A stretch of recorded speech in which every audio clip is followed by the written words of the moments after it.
They tried to bury me. But I was never a seed. I was fired. It started with a smile. A thin, polite smile from a black woman who had just worked 18 straight hours holding dying hands, mopping up blood, and coaxing breath back into broken lungs. And it ended in handcuffs. In shame. In the kind of silence that tastes like rage. Naomi Carter hadn't come to the pharmacy to make a statement. She hadn't come to spark a movement or to stand against the centuries of suspicion that clung like smoke to every black woman with her head held high. She came because she needed her blood pressure medication. Because her ankles were swollen. Because her back ached from bending over patients who called her dear, but never learned her name. Because she was tired. But on that quiet Thursday night in New Orleans, inside a nearly empty strip mall pharmacy glowing sickly yellow in the humid dark, someone decided she didn't look like she belonged. And someone decided to call the police. The heat outside still clung to her skin even after sunset, thick, heavy, like the world itself hadn't exhaled in hours. Naomi parked her old Saturn under the one flickering light in the lot, grabbed her purse, and walked with slow dignity toward the store. She moved the way only seasoned nurses do, tired, yes, but precise. Each step is a calculated compromise between exhaustion and grace. A quiet defiance that said, I still have purpose. Inside, the fluorescent lighting buzzed above her head. Only one other customer stood near the cold medicine aisle. A teenage clerk with earbuds half hidden behind curly blonde hair barely looked up as she approached. Naomi slid her ID, insurance card, and a small handwritten prescription across the counter with the kind of familiarity that comes from routine. The kind of routine built over years of trust. She didn't see the look on the boy's face until he squinted at the screen. Confusion. Then the discomfort. Then fear. He leaned over to whisper to the store manager. That was the moment Naomi felt it. That subtle, stomach-dropping shift in the air. The one every black person knows. The shift that says you're no longer safe. You are no longer just a person. You are now a suspect.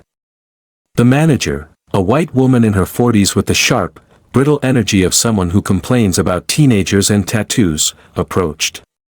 Her smile was saccharine. Her voice was pitched too high, too sweet. I'm sorry, ma'am, there seems to be an issue with your prescription. Naomi straightened. Issue? The woman tapped something on the computer. The account details, they don't match. I've picked up this medication here for the past 3 years. Nothing's changed. My doctor's name is right there. The clerk said nothing. His fingers tapped nervously at the keyboard. The manager stiffened. I'm going to need you to wait here, please. We've contacted the authorities. Naomi blinked. I'm sorry. The manager backed away as if Naomi had suddenly grown horns. We just want to make sure everything's in order. This is standard protocol. It wasn't. Naomi's jaw tightened. You called the police over a blood pressure prescription? The clerk still wouldn't meet her eyes. Outside, through the smudged glass windows, Naomi saw blue lights begin to dance in the parking lot. A siren somewhere in the distance grew louder. She stood still. Not because she was afraid. But because every step she took could be twisted into something it wasn't. She could feel it in her chest. That familiar weight. She wasn't being helped. She was being hunted. 2 police officers entered. Both white. The first one, Officer Rick Mason, was tall, broad, with a shaved head and the kind of jaw that had once made him look trustworthy, until it hardened into entitlement. He wore that smug, effortless arrogance some men collect like badges.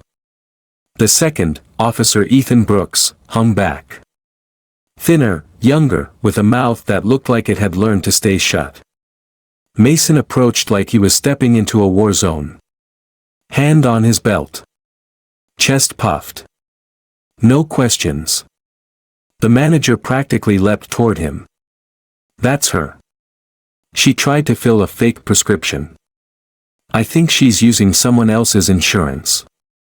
He didn't check the screen. Didn't ask for the slip Naomi's doctor had signed. Didn't even ask for her name. He just turned to Naomi. Ma'am, I need you to step outside. Naomi looked him in the eye. I haven't done anything wrong. The other officer shifted on his feet. You can explain that at the station, Mason said. Naomi raised her voice slightly, not in anger, but in clarity. I have my ID. My insurance. My name matches the prescription. This is my medication. This is my doctor. Look. She held it out. Mason took a single glance and then stepped forward, reaching for her wrist. You can make this easy or hard.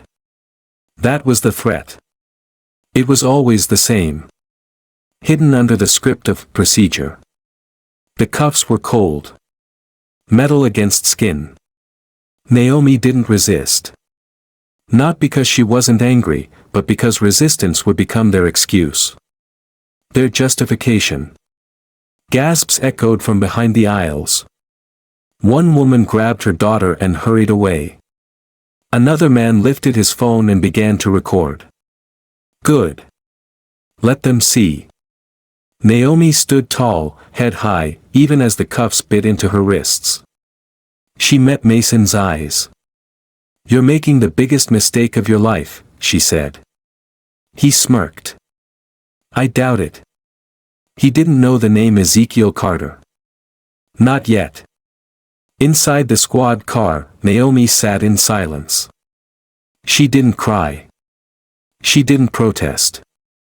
She simply stared out at the passing lights of her city, a city she had served, healed, and believed in even when it didn't believe in her. Mason and Brooks talked like she wasn't even there. Another one trying to play the system, Mason muttered. You'd think they'd learn. They. Naomi inhaled slowly through her nose. Her pulse hammered in her ears. Not from fear. From fury.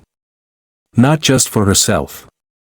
But for every woman who had walked into a room with dignity and walked out in cuffs.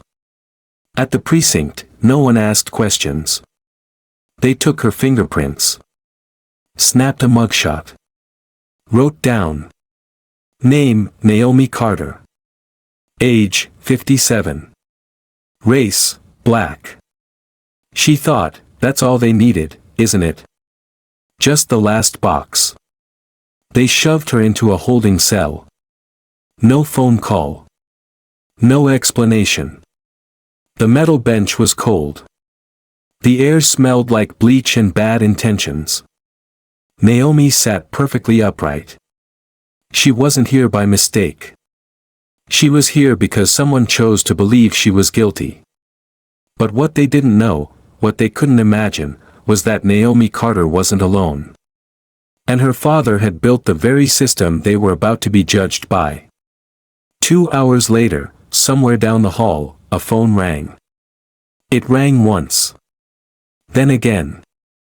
Then a third time, longer, louder. When someone finally picked it up, their voice dropped. The tension shifted like a plate beneath the earth. Wait, who? Another pause. You're sure? Naomi leaned back against the cell wall and smiled, just barely. It had begun. Some prisons don't need bars. Just a badge, a bias, and a quiet hallway. The metal bench dug into Naomi's spine. She hadn't moved in for over an hour. Her back ached. Her wrists throbbed where the cuffs had bitten into soft skin. The harsh overhead light hummed above her head, flickering like it was trying to irritate her on purpose. But she didn't blink. Didn't slouch. Didn't beg. She waited. Because she knew better than anyone, power never knocks. It kicks the door in. Somewhere down the hallway, muffled voices rose and fell like a tide no one could control. The sound of shuffling papers. The clang of a distant door. Someone barked a laugh that didn't last long. Naomi let it all wash over her. The humiliation. The anger. The knowledge that if she hadn't kept her voice steady, if she'd blinked wrong, breathed wrong, this night could have ended in a hospital bed. Or worse, a coroner's table. And she had done nothing wrong. Her only crime was being a black woman in a pharmacy, tired, proud, and unafraid to speak clearly. And for men like Officer Mason, that had always been enough. Her cell door was a thick slab of cold steel with a single wire mesh window too high to see through. The walls were concrete, painted the color of old milk, scuffed by decades of misjudgments and misplaced power. Naomi adjusted her posture. Crossed her legs at the ankle. Folded her hands in her lap. She wasn't going to be the woman crying in the corner. No. Let them tremble when the truth came for them. In the main station lobby, Officer Rick Mason stood at the intake desk, tapping a pen against a clipboard like it owed him answers. His face was pulled tight, jaw muscles twitching. She wouldn't even cooperate, he muttered to the desk sergeant. Sergeant Cliff O'Malley, grizzled, balding, and far too tired for politics, grunted. What's the charge? Mason didn't hesitate. Prescription fraud. Attempted identity theft. She has E&D. Yes. Insurance. Yup. The sergeant raised one eyebrow. So where's the fraud? Mason's smirk faltered. It just felt off. The manager called it in. Said the insurance didn't match. O'Malley sighed. So you arrested a woman based on a pharmacy clerk's gut feeling? She got mouthy. The sergeant gave him a look. Mouthy isn't probable cause, Rick. Mason bristled. You weren't there. Nope, O'Malley said, scribbling something lazily. But the lawyers will be. Behind them, Officer Ethan Brooks leaned against the back wall, arms folded, eyes locked on the floor like he was counting the tiles. Now and then, he looked toward the back hallway, the one that led to the cells, and winced. He hadn't liked the way Naomi looked at them. Not angry. Not panicked. Just disappointed. And somehow that made it worse. At 10:07 p.m., the front desk phone rang again. O'Malley reached for it. Savannah PD. There was a pause. Then his spine straightened like someone had poured ice water down it. Yes, sir. She's in custody. No, sir, they didn't inform me about her background. Yes, sir. I'll get him now. He turned to Mason, his face suddenly 2 shades paler. Officer Mason, you've got a call. Line 2. Mason frowned. Who is it? O'Malley didn't answer. In the holding cell, Naomi could feel it. The shift. Like the air pressure had dropped, and the silence had grown teeth. She heard the footsteps first. Not rushed. Not angry. Just heavy, deliberate. Like each one was placed with intention. The kind of footsteps that changed things. Then came the voices. Not shouting. Not panic. Worse. Calm. And that's when Naomi smiled. Just slightly. Because she knew who had arrived. Back in the station lobby, the double doors slammed open. And in walked Ezekiel Carter. He didn't wear a badge anymore, but he didn't need one. His name alone had cleared more corruption than any SWAT raid ever could. 6'2", with a back straight as a rifle and eyes like granite, Ezekiel wasn't just a man. He was a storm in a suit. 2 men flanked him, federal agents with DOJ insignias on their coats and earpieces curled like vipers around their necks. Ezekiel didn't speak. He just handed a folder to the desk sergeant. Inside were copies of Naomi's credentials, state-issued nurse's license, prescription records, and a letter of recommendation from the chief medical director of St. Luke's Trauma Center. Also included an official complaint form, already filled out, filed directly to the Department of Justice's Civil Rights Division. Dated that morning. Because Ezekiel hadn't waited until his daughter was arrested. He had seen it coming the moment she said she was picking up her prescription alone. Officer Mason stood frozen. You can't just barge in. Ezekiel turned his head slowly, his voice flat and deadly calm. I already did. Mason opened his mouth again. A DOJ agent stepped forward. You are being relieved of authority pending immediate inquiry. Step back, officer. Mason looked to O'Malley. The sergeant was already looking away. Down the hall, Naomi's cell door opened. It wasn't slammed or yanked. Just pushed open with quiet precision. A tall federal agent stepped inside. Miss Carter, he said respectfully. You're free to go. Naomi didn't rise immediately. She studied the man. Measured him. Then slowly, with the kind of grace that comes from surviving firestorms, she stood. As she stepped out into the corridor, the hallway felt like a stage. Officers glanced away. No one spoke. No one dared. She walked tall. Wrists bruised, pride intact. And at the end of the hallway, waiting like a stone wall beneath a crumbling empire, stood her father.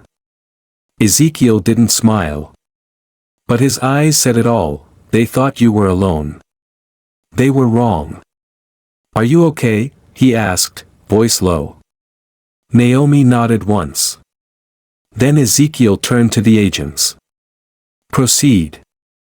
What followed wasn't chaos. It was colder than that. Quieter. More surgical. The agents began seizing body cam footage. Station computer access was frozen. Officers were instructed to submit all incident reports, unedited, by midnight. Mason protested. You don't know who you're messing with. Ezekiel fixed him with a gaze like steel drawn slowly across stone. Oh, but I do. You're the man who thought his badge meant no one would question his hands. As Naomi and her father walked past the front desk, a dozen eyes followed them. Some ashamed. Some fearful. Some are still defiant. None brave enough to speak. Naomi paused just before reaching the exit. She turned back. Just once. Not to gloat. Not for vengeance. Just to look them in the eye. Then she stepped into the night. The air outside was thick with summer, but Naomi could finally breathe again. She inhaled slowly, deliberately. Not because she was free, but because freedom reclaimed is deeper than any air you've ever tasted. Behind them, the station doors closed. But inside, the storm had only just begun. Justice doesn't knock. It breaks the lock and demands the room. The air in the precinct felt different now. Like something sacred had been desecrated, only it wasn't the arrival of justice that defiled the building. It was the rot that had settled into the mortar long ago, finally being dragged into the light. Inside the holding cells, the buzz of fluorescent lighting continued its irritating him. But the sound no longer ruled the silence. It had been overtaken by something more powerful. Fear. Not from Naomi. From them. The officers. The supervisors. The silent watchers who had pretended not to notice as justice was bent, twisted, and hung like an ornament on a cracked badge. Naomi didn't speak as she and Ezekiel left the precinct's main hallway and stepped into the lobby. The door hissed shut behind them, but it wasn't the kind of closing that marked an ending. It was the beginning of reckoning. At 10:29 p.m., less than 30 minutes after the agents had arrived, phones began ringing again. Not the usual calls from dispatch or local attorneys. These were Washington, D.C. numbers. Unfamiliar extensions. Unfamiliar tones. The kind of phone calls that silenced entire rooms when picked up. The kind of calls where you didn't say much, because the people on the other end already knew too much. In the station's administrative wing, Captain Roy DeLuca stormed into the break room, his face red and slick with sweat. He wasn't on duty tonight, but that didn't matter. He was on the email thread. He was the one who signed off on the last, internal resolution, for Mason. And now, the DOJ was in his house, asking for documents, pulling incident reports, and scanning camera logs he had personally requested to be wiped 3 months ago. "Get me Mason," he barked at the nearest officer. The man didn't move. Just stared. Now. Finally, a rookie ran down the hall. DeLuca wiped his forehead and stared at the walls like they were closing in. Because in a way, they were. Meanwhile, outside the station, the parking lot had changed. When Naomi had been dragged in, it was empty save for a flickering streetlight and the slumped shapes of city cruisers. But now it was alive. A woman with a smartphone live-streamed in hushed tones. A college student passed out flyers near the curb. And parked just beyond the main entrance, blocking one of the patrol vehicle lanes, was a black SUV with government plates and a Department of Justice window tag that gleamed under the sodium lamps. And more were coming. Naomi stood quietly beside her father under the awning at the front entrance. The heat of the Georgia night pressed in, thick as syrup, but neither of them moved. Ezekiel had made a call from inside the car before they left. Just 3 words. They detained her. That was all it had taken. By the time they reached the station exit, 2 more vehicles had pulled into the lot. One carried Special Agent Talia Ramirez, a woman with dark eyes, sharp cheekbones, and a reputation for dismantling police departments like surgeons dissecting tumors. She stepped out of her vehicle wearing a blazer and bulletproof vest that both seemed to command silence. Ramirez approached Naomi first. "I'm sorry this happened," she said quietly. "But I need you to know, it won't be ignored." Naomi looked her in the eye. "I'm not the first. I just happened to be the wrong one for them to pick." Ramirez nodded slowly. "You're exactly right. And that's why we're here." Back inside, the agents didn't raise their voices. They didn't threaten. They documented. They walked the hallways like auditors of morality. Plugged devices into terminals. Copied hard drives. Marked folders. Collected body cam logs. Every so often, one of them would ask a question. Was this video ever archived? Who signed off on this complaint dismissal? Where is the footage from July 18th? The answers were slow. Evasive. Sometimes non-existent. And every non-answer was another nail in the coffin being built beneath the station's foundation. In the squad room, Officer Mason stood with his back against the lockers, his face pale.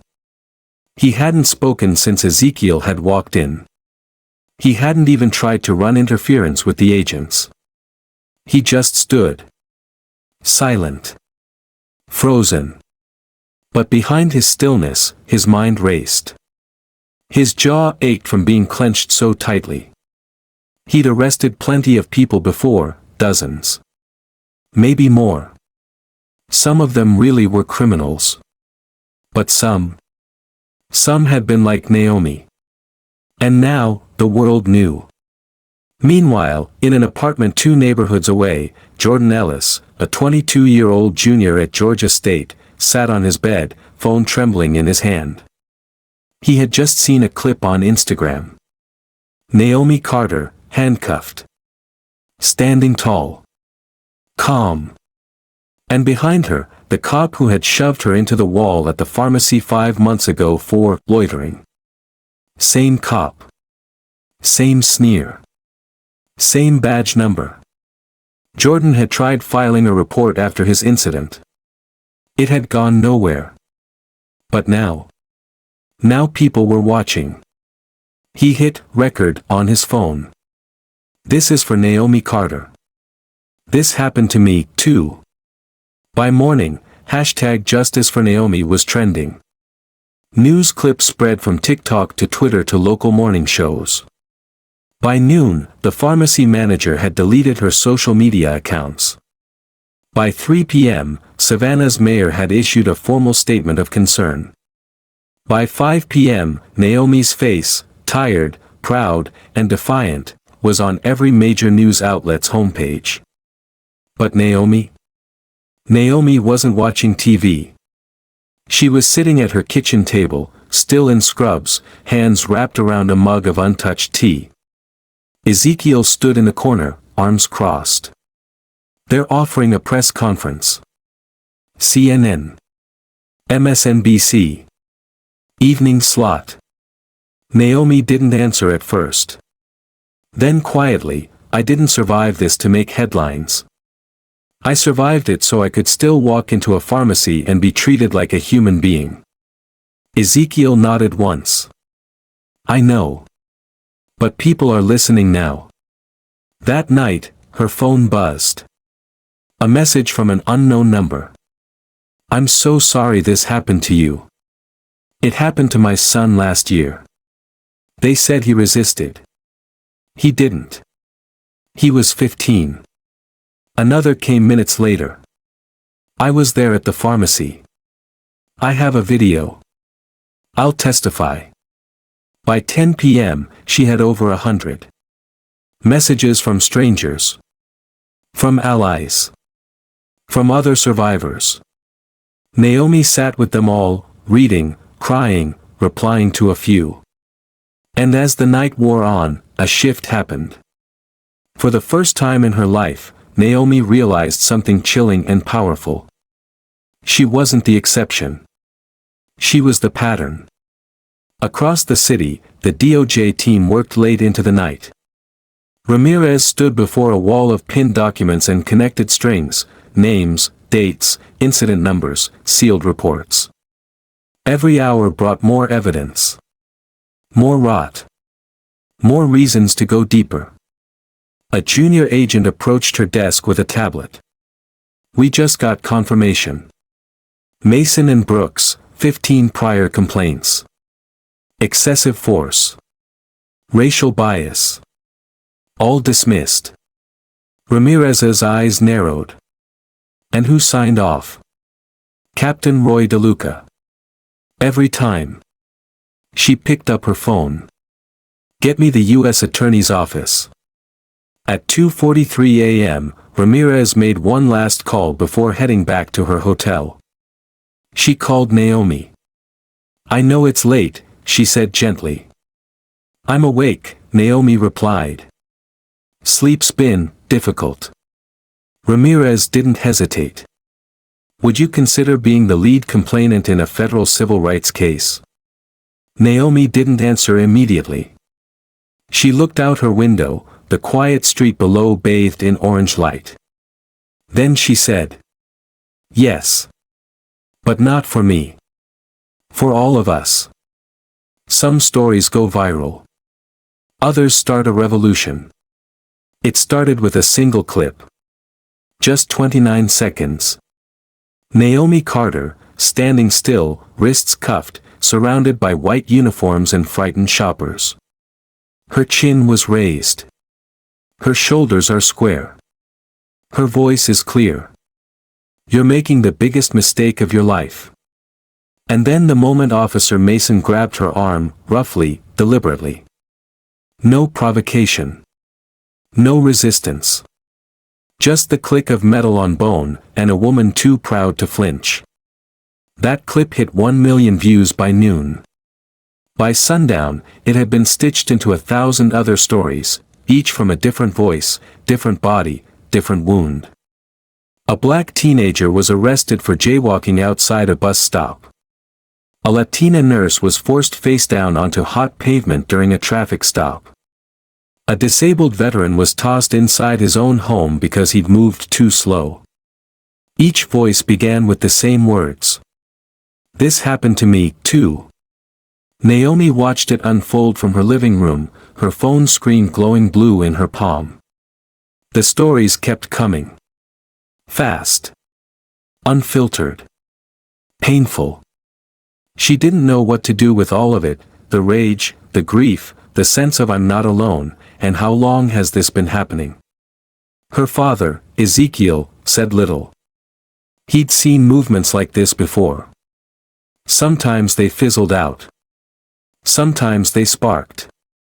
But this one, it was growing teeth. At the DOJ's temporary field office 2 blocks from the Savannah Police Department, Special Agent Ramirez stood in front of a digital board covered with evidence. Pinned complaints. Annotated reports. Sealed files are now unsealed. 15 misconduct allegations were tied to Officer Mason. 7 are tied to Brooks. 3 connected to Captain Roy DeLuca himself. Worse yet, internal memos referencing non-critical incidents that listed no details, only case numbers and dates that now matched known excessive force events. Buried patterns. Hidden rot. Ramirez's voice was flat as she spoke to her team. We're no longer investigating one arrest. We're auditing a culture. Naomi Carter's name had become more than a hashtag. It was a movement.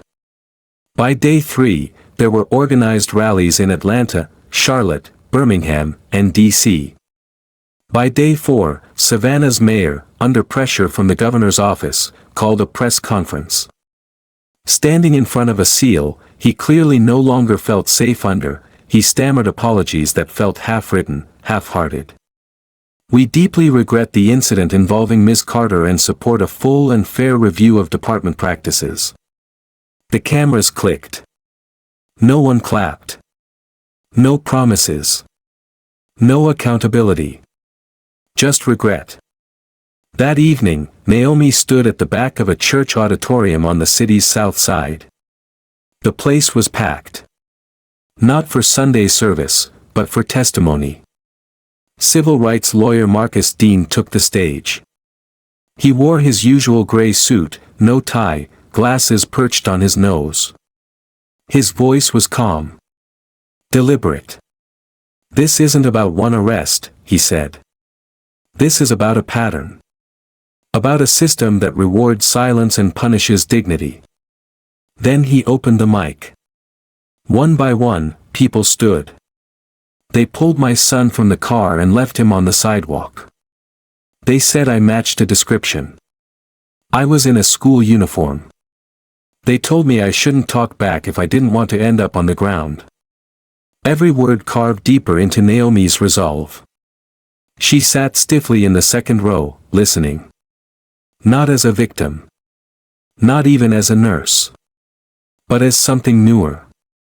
Sharper. She was becoming a witness to more than just her own story. She was becoming a mirror. At the end of the night, Marcus called Naomi to the stage. She didn't want to go. But she stood anyway. And when she reached the podium, she said just one thing. I wasn't special. I just had someone powerful enough to come when I called. But how many of you never got to make that call? The silence that followed wasn't empty. It was sacred. The next morning, the Department of Justice formally subpoenaed the Savannah Police Department's entire internal affairs archive. They also froze all disciplinary review processes pending federal oversight. Mason resigned.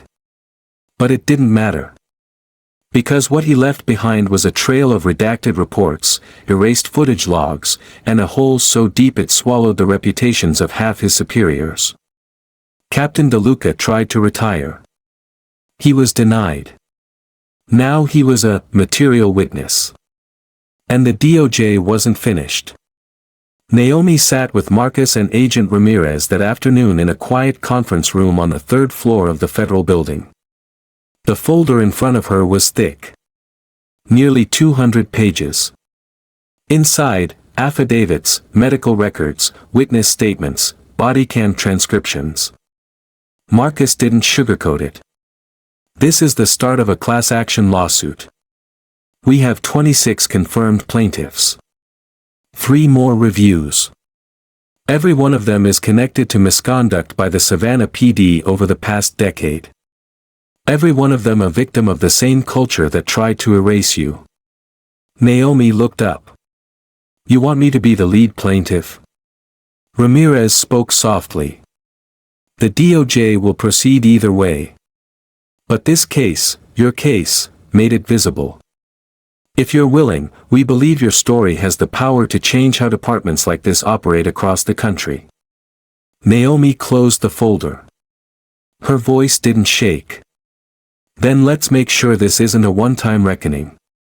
Let's make it a blueprint.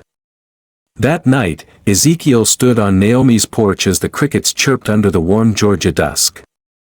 He leaned on the railing, arms folded, watching the stars blink into view. Naomi stepped out beside him. For a long time, they didn't speak. Finally, she said. They tried to shame me. Ezekiel didn't look away from the sky. They tried to silence you. Naomi nodded. But I'm still here. Her father's voice was low. Proud. Fierce. And you're not just here. You're changing the air. Meanwhile, back at the station, chaos grew like a virus. New body cam footage surfaced.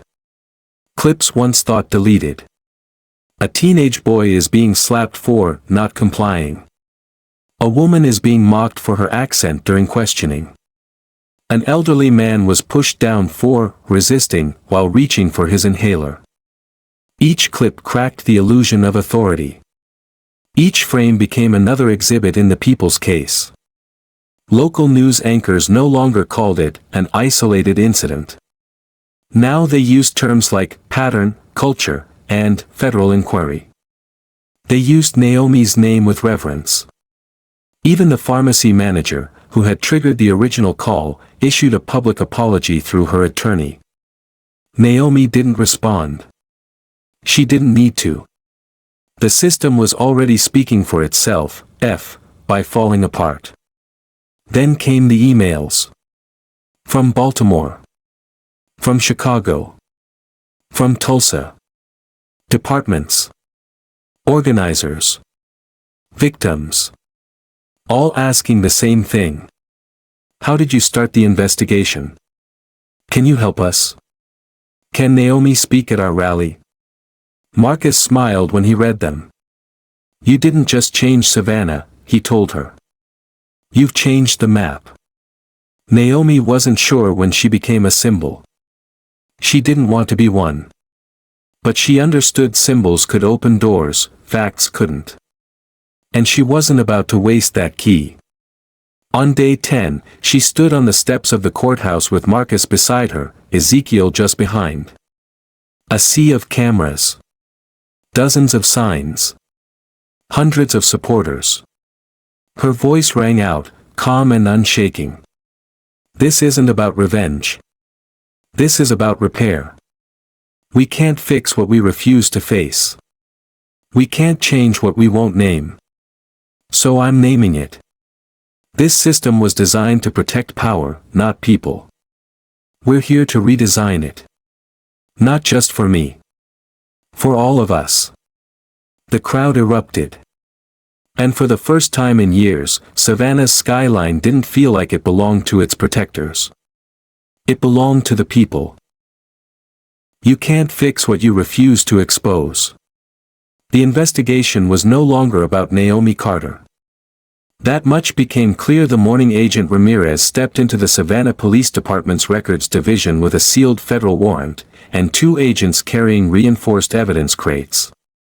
The officers on duty froze. Some tried to shuffle papers discreetly. Others avoided eye contact altogether. But it was too late. Everything was being taken. Emails. Complaint logs. Traffic stop footage. Internal chat transcripts. expense reports. And, most damning of all, the incident review suppression list, a spreadsheet hidden in a misnamed folder titled Training, Schedule_Q1.docs. Inside, over 100 entries.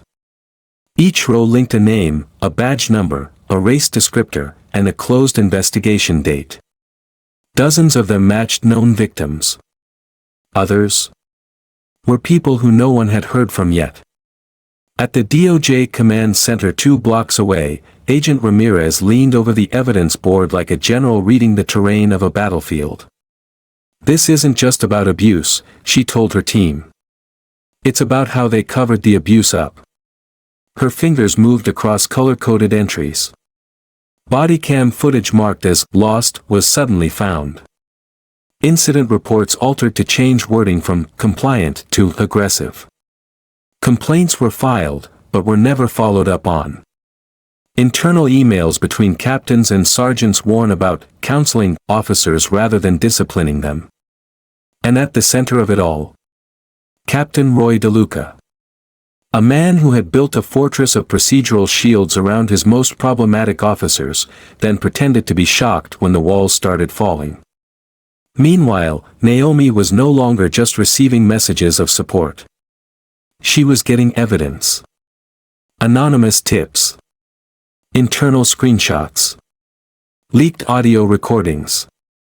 Confidential statements from former officers and staff, some of whom had left the force in disgust, others who had stayed silent out of fear.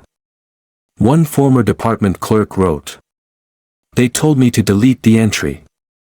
I did. But I saved a copy at home. It's yours if you want it."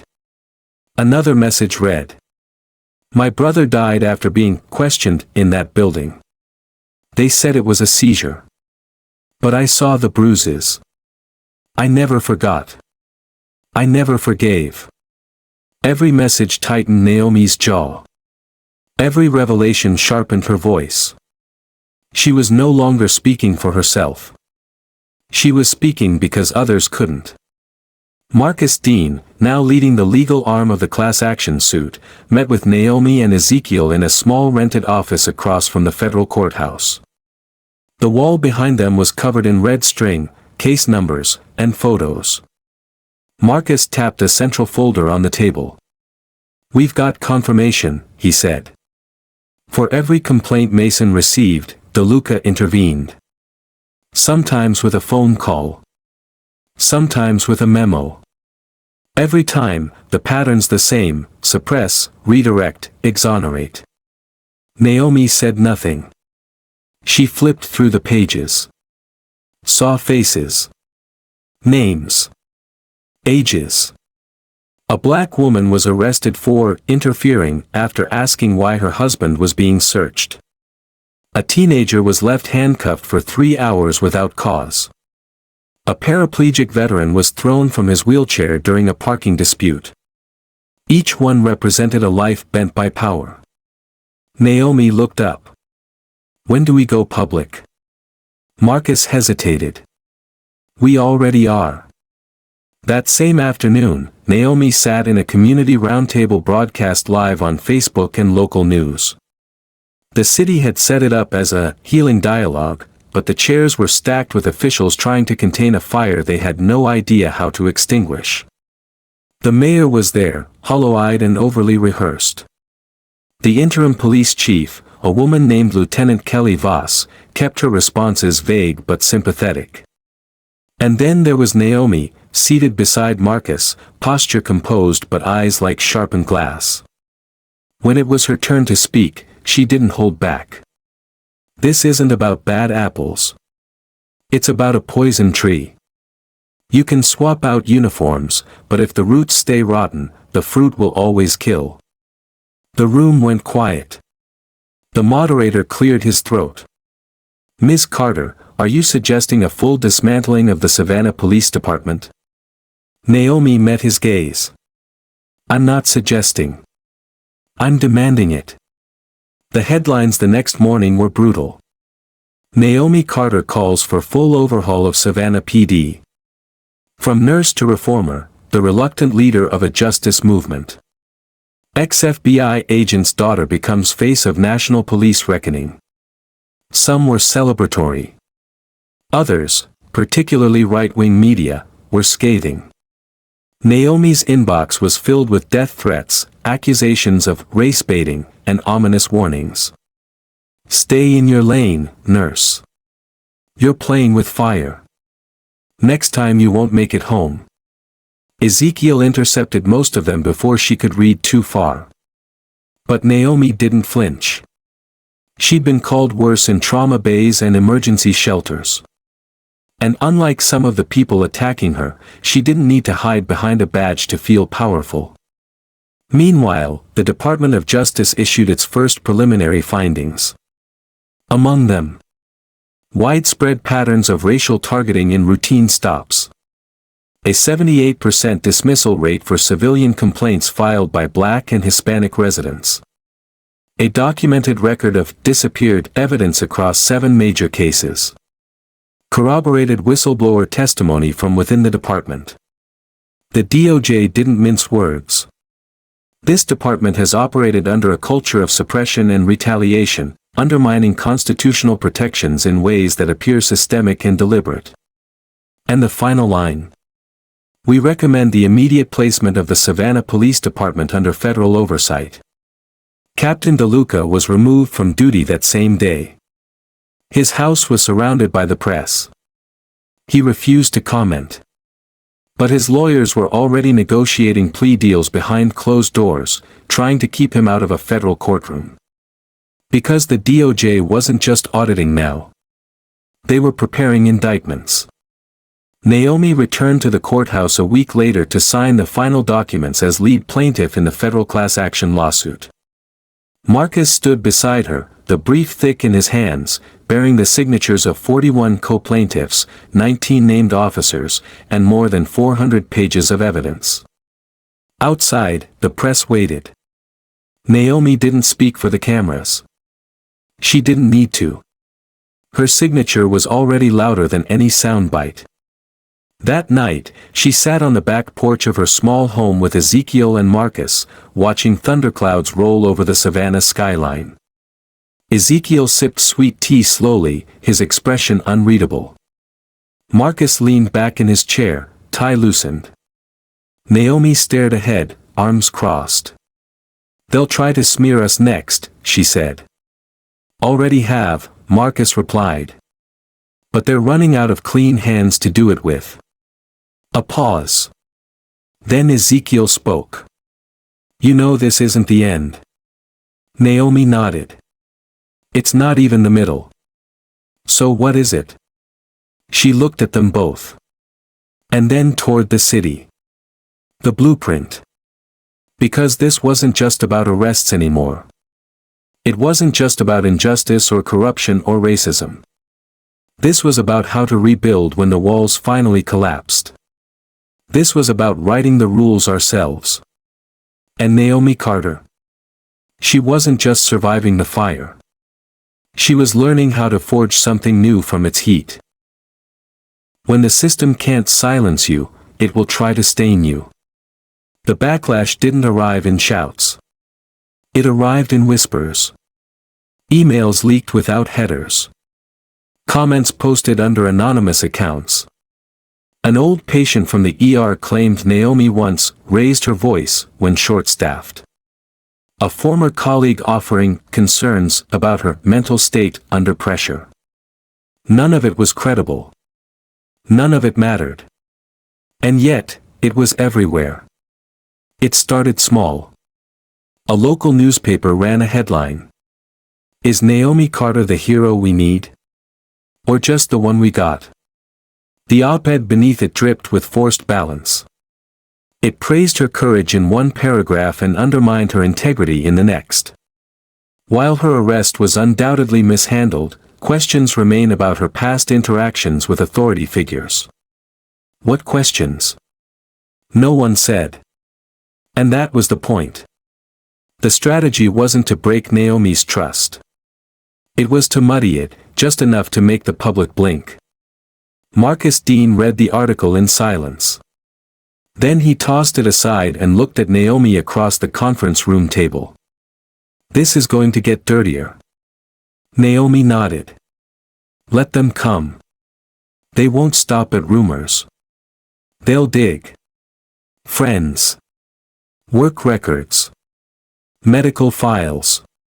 Anything that says you're unfit." She took a breath. Held it. Released slowly. "I've spent my whole life being twice as good to be seen as barely enough.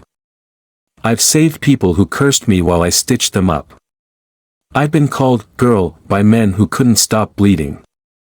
She looked him square in the eye. "If they want to come, they'd better pack a lunch. I'm not going anywhere." But it did wear on her. Not all at once, but drip by drip. The emails that came in waves of support now included poison. "You're dividing the community. Why are you making it about race? How dare you smear good cops just to make a name for yourself?" She stopped reading them after a while. Ezekiel started screening her inbox. Marcus handled media requests like a firewall. But Naomi still heard the static. It followed her in grocery aisles and on sidewalks. In half-glances and lingering stares. Not everyone hated her. But plenty didn't know what to think anymore. And the system liked it that way. Meanwhile, inside the Savannah Police Department, what was left of it, an informal resistance formed. The blue wall, as some called it, had been cracked. Not collapsed. And in the cracks, bitterness festered. A group of officers quietly launched their campaign. They called it Reclaim the Badge. A blog. A Twitter account. A YouTube channel with voice-altered videos. They accused Naomi of manipulating the press. They called the DOJ presence an illegal occupation. They framed the class action lawsuit as an attack on frontline heroes. And they had help from former officers, retired captains, even a few city council members who had quietly voted against federal oversight. At a town hall event meant to encourage healing, a man stood up during public questions. Middle-aged. Crew cut. Clean jeans. His voice was calm. Polite. "Ms. Carter, do you think burning down a department is the only way to fix a few bad actors?" Murmurs rippled. Naomi didn't rise. She leaned forward into the mic. "I didn't burn it down," she said. "I just turned on the lights." Silence. She didn't elaborate. She didn't need to. But behind closed doors, she was exhausted. The days blurred into nights. Court filings. Meetings. Interviews. And now, deposition prep. She would be cross-examined soon. By attorneys hired to shred her credibility. Funded by police unions with deep pockets and deeper grudges. Marcus prepared her like a boxer preparing for the ring. They'll ask about your childhood. Your mental health. Whether you've ever been arrested. Whether you've ever missed a day of work. They'll ask about your father. His FBI history. Try to imply favoritism. They'll try to make you angry. Naomi listened. Then replied. Let them. I've lived through worse than their questions. At home, Naomi kept a journal now. Not for the story the world was watching. But for the pieces only she saw. The late-night panic attacks. The headache started behind her eyes and throbbed for hours. The way she flinched when a cruiser slowed near her house. She never wrote to complain. She wrote to remember. What does it cost? Because one day, someone else would stand where she stood now. And she wanted to leave a roadmap. The deposition day arrived gray and heavy with storm clouds. Naomi wore navy blue, a deliberate echo of her nurse's scrubs. She sat across from 3 defense attorneys. White. Male. Unsmiling. One of them smirked as he clicked his pen. "Let's begin." For 6 hours, they dug. They asked if she had ever received counseling after losing a patient. If she had ever been written up for conduct at work. If she had ever felt aggressive toward authority figures. Marcus objected calmly. Repeatedly. But the questions kept coming. The real goal wasn't information. It was fatigue. Make her slip. Make her angry. They even pulled out an old high school suspension for talking back to a teacher during a civil rights unit. Naomi simply raised an eyebrow. If the worst thing you've got is a 15-year-old black girl refusing to be silent in history class, I'll take it. By the time she walked out of the room, the sun had come out. And the storm that had hovered all day never broke. It simply drifted away. Like it had realized, Naomi wasn't the one it could touch. Outside the courthouse, reporters waited again. Flashing cameras. Shouted questions. She raised one hand, politely. Firmly. Then she said, "Let me be clear. This is not about punishing every officer. This is about protecting the people those officers are supposed to serve. If that makes me a threat to them, maybe they've forgotten their oath." Then she walked past the microphones. No podium. No rehearsed lines. Just the truth. Later that night, Ezekiel sat with her on the back steps, watching the last light drain from the sky. "They're scared," he said. Naomi didn't respond at first. "Because you didn't just survive them. You outlasted their lies." She exhaled. "I thought I'd feel stronger by now." Ezekiel looked at her. "You are stronger. Strength isn't about how you feel. It's about what you carry, and still choose to move forward anyway." A week later, the DOJ filed its formal brief recommending civil rights charges against 7 Savannah officers, including Mason and DeLuca. The class action lawsuit moved to federal court with Naomi as the lead plaintiff. And across the country, new cities started sending letters to Marcus and Naomi. Baltimore. St. Louis. Oakland. Tampa. People wanted to replicate the process. They wanted the blueprint.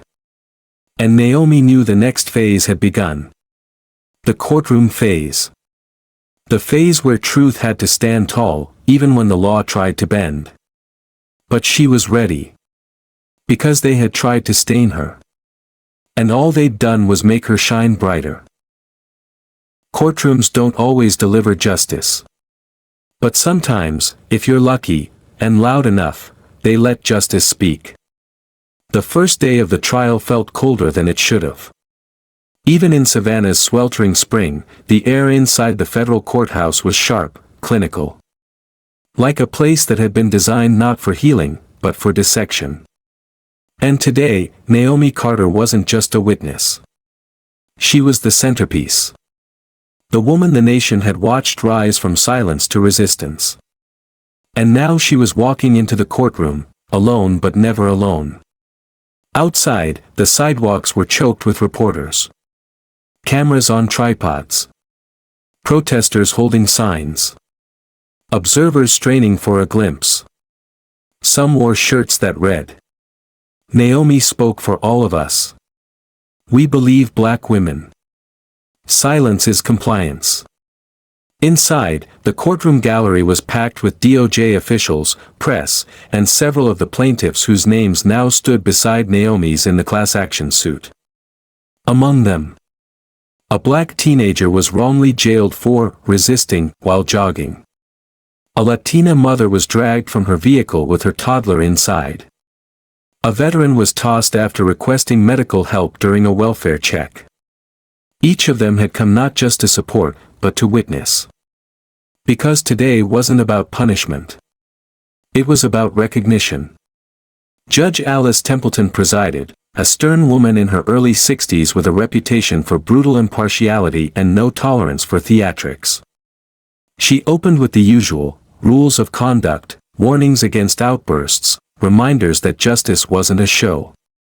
But everyone in the room knew differently. This was more than a case.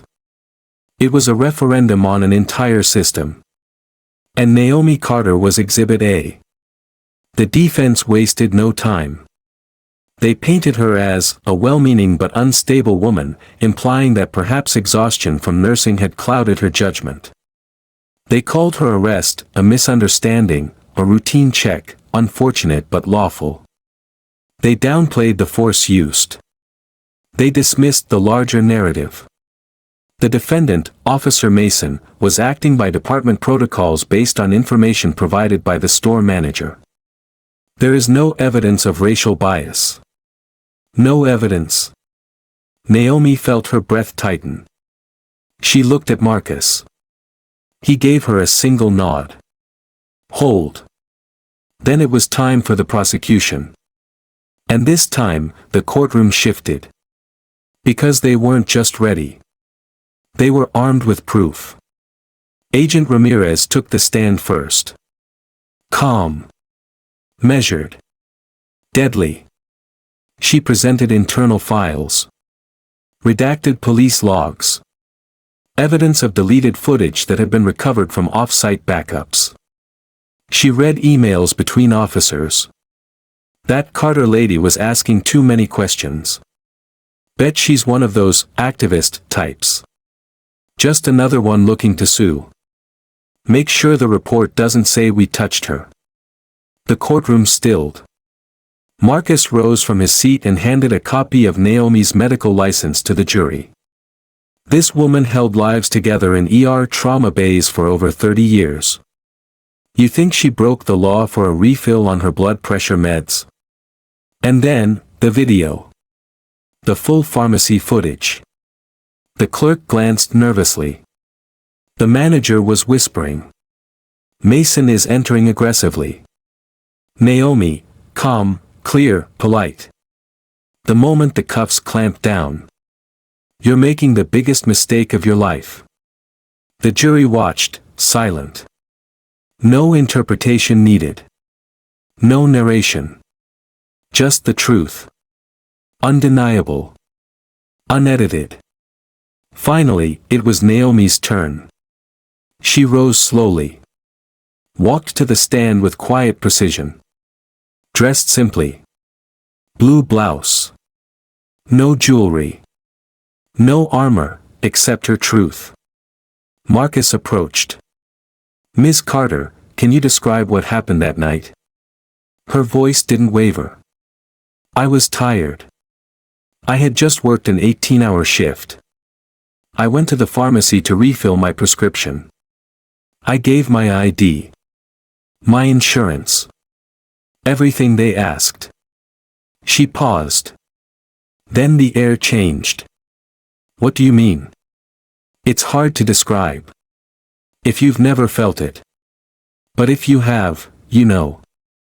It's when people stop seeing you as a person and start seeing you as a problem. A murmur moved through the room. The judge didn't strike it. Marcus nodded. What went through your mind when the officers arrived? Naomi's eyes found the jury. Don't move. Don't resist. Don't blink too fast. I've worked on patients who didn't make it home from traffic stops. I didn't want to be one of them. And when you said, you're making the biggest mistake of your life, I wasn't threatening. I was telling the truth. The cross-examination was swift and surgical. The defense tried to poke holes. You've been under stress before, haven't you? Would you say your profession leads to fatigue? Maybe even paranoia? Can you admit that perhaps the manager simply misunderstood the situation? Naomi met each question with the strength of a spine forged in emergency rooms and interrogation rooms alike. Stress doesn't change the facts. Paranoia doesn't create deleted body cam footage. And misunderstanding doesn't put people in cuffs for standing still. Her voice stayed even. Her tone stayed low. But in that courtroom, Naomi roared. When she stepped down from the witness stand, the room exhaled. Even the judge leaned back slightly, just enough to register what everyone already knew. Naomi Carter had just dismantled a decade of excuses in one afternoon. The courtroom adjourned for the day, but outside, the storm had already begun. That night, footage from the trial trended worldwide. Clips of Naomi's testimony. Screenshots of the body cam footage. Comparisons between the defense's claims and the DOJ evidence. Hashtag Naomi was right shot to the top of Twitter. So did a new phrase. The system saw her. And still chose to cuff her. The next morning, the jury heard from one final witness. Not an agent. Not a lawyer. A 12-year-old girl named Camila Reyes. She had been at the pharmacy with her mother that night. Her voice was quiet. I saw the lady standing there. She looked really tired. And then they yelled at her. And she didn't do anything. My mom told me not to look, but I couldn't stop. Because I didn't understand why they were doing that to someone who looked like someone I knew. Like someone who was just trying to go home. There wasn't a dry eye in the courtroom. Not even the judge. The jury deliberated for 3 hours. When they returned, the foreman's voice was clear. On the charges of unlawful detainment, racial profiling, excessive force, and civil rights violations, we find the defendants guilty. In the gallery, no one cheered. No applause. Just breathe, sharp and sacred. Naomi closed her eyes for a moment. Not from relief. But from recognition. Because for once, the system hadn't looked away. It had looked inward. And seen its reflection. After the trial, Marcus joined her on the courthouse steps. Dozens of cameras waited. Microphones angled like weapons. You want to say something? He asked. Naomi looked at the sea of flashing lights. The crowd is swelling. The air was charged. Then she stepped forward. This verdict isn't the end. It's proof that when we speak, when we stand, when we refuse to be buried, we can change things. This system tried to erase me. But I was never alone. And neither are you. She didn't stay long. Just long enough to be seen. Then she walked away, Ezekiel waiting beside the car. They didn't speak for a few minutes. Finally, he said. You did it. Naomi looked at the courthouse behind them. No, she said. We're just getting started. The system didn't save her. But her courage changed the system. It didn't happen all at once. Change never does. It wasn't the verdict alone that shifted Savannah, it was what followed. The morning after the trial, as the city began to breathe again, small acts of transformation started to unfold. The interim police chief, Lieutenant Kelly Voss, stood on the courthouse steps and announced sweeping internal restructuring. 3 divisions were shut down entirely. A new department for civilian accountability was opened, its board made up of teachers, trauma workers, and faith leaders. Body cameras were now mandatory, no exceptions, no excuses. The public gained real-time access to internal complaints via a new digital system funded by federal oversight. No more sealed records. No more missing footage. No more shadows to hide in. But the most powerful change didn't come from the government. It came from the people. It started at a high school. In a dusty civics classroom, a teacher played Naomi's testimony from the trial. Her words filled the room like a tide. They tried to erase me. But I was never alone. A student in the back, quiet, reserved, barely spoke all year, raised her hand. She sounds like my mom. The room went still. Another hand went up. She sounds like all of us. In another part of the city, a woman who had never attended a protest in her life found herself standing on a corner, holding a sign that simply read, "Thank you, Naomi." Cars honked. Strangers waved. A child on a bike stopped to read it. The woman didn't speak. She didn't need to. She was one of thousands who had once felt invisible, and now knew they weren't. Naomi didn't return to nursing. Not because she'd lost her love for it. But her purpose had changed. Instead, she founded the Carter Initiative, a nonprofit dedicated to training community responders, trauma-informed de-escalation specialists, and neighborhood watch groups run by the people, for the people. Within a year, they had chapters in 5 states. By year 2, they were offering policy blueprints to local governments. She spoke at universities, at city halls, at churches and shelters, and at juvenile centers. Not to be celebrated, but to prepare the next voice. The next Naomi. But she never got used to the attention. Sometimes the praise felt heavier than the fight had. She still woke in the middle of the night, her breath catching at the memory of cold handcuffs and hot fluorescent lights. Some wounds don't scar neatly. They stay raw beneath the surface. But she no longer carried them alone.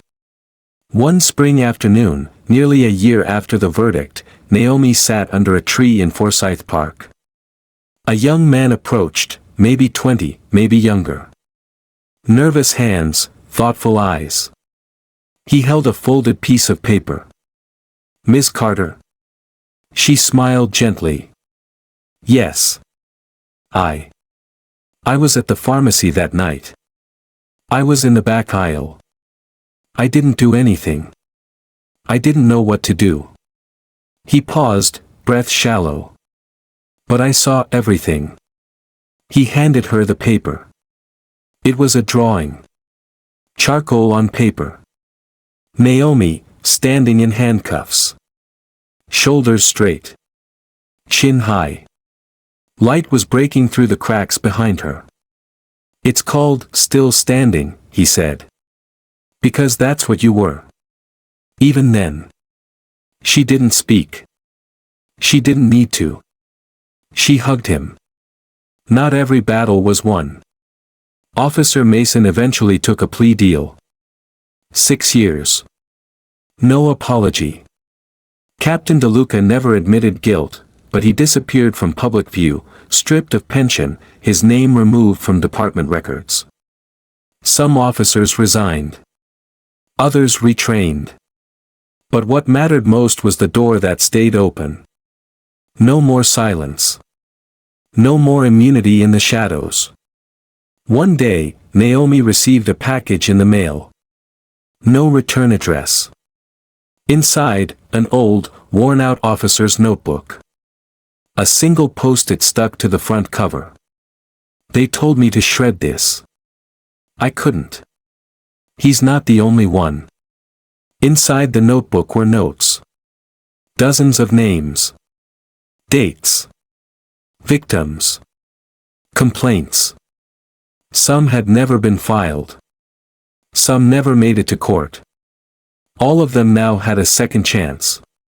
Naomi passed it to Agent Ramirez. The DOJ opened a new investigation. Not just in Savannah.